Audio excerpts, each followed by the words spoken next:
maybe to go deeper into who should register, we've already said that all businesses who are participating within the supply chain of goods and services needs to register. And within the number that we've already said, about 1,000 businesses have subscribed to our to the Ombud scheme.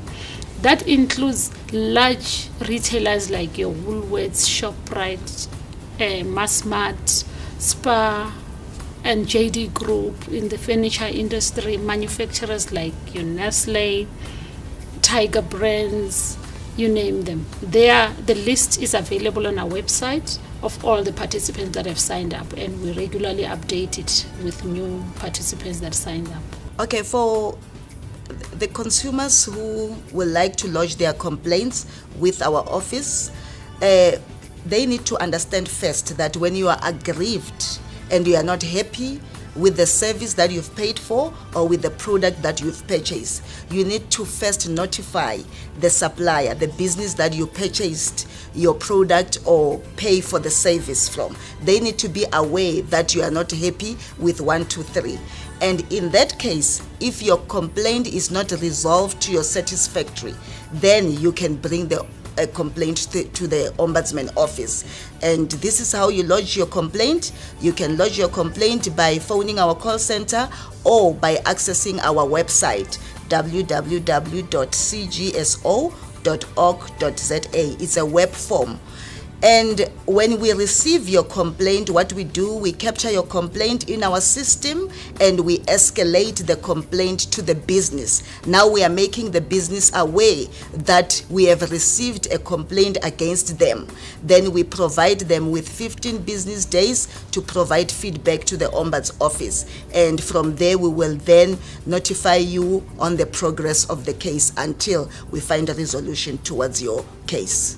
Okay, just to guide consumers, the typical complaints that we deal with, as we said, it's either services or goods. And in relation to goods, as a consumer, you have the right to return defective goods within 6 months with the option of either having a refund, a replacement, or a repair of the services. Or if the services are not to the standard that you had agreed with the supplier, for example, they had promised you to deliver at a certain time and then they didn't deliver within that time, you can send a complaint to us. And also one of the major areas of complaints we deal with, it relates to the cancellation of contracts. For example, you have a gym contract or you have a cell phone contract and you want to cancel it, there are penalties that suppliers can charge, but there are also requirements in relation to how you cancel and how that must be done. So we deal a lot with those types of complaints. One of the means that we used, to know about businesses, we derive that information from complaints that we get, because the consumers can complain about whoever, about any business. We take that as leads to consult those businesses that we have received complaints against, and then we communicate with them.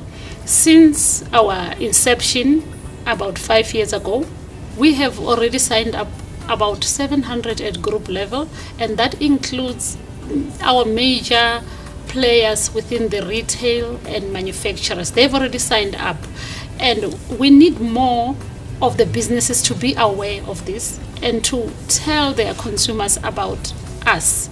So every business, as part of what the code requires, is so that the business can tell their consumers about our existence. They must be able to tell their consumers that if we are not able to resolve your complaint, there is an ombud who is able to facilitate the resolving of the complaints. So that helps the consumers. It puts back the confidence in the consumers that we can deal with this business because they are committed to making sure that consumer disputes are resolved.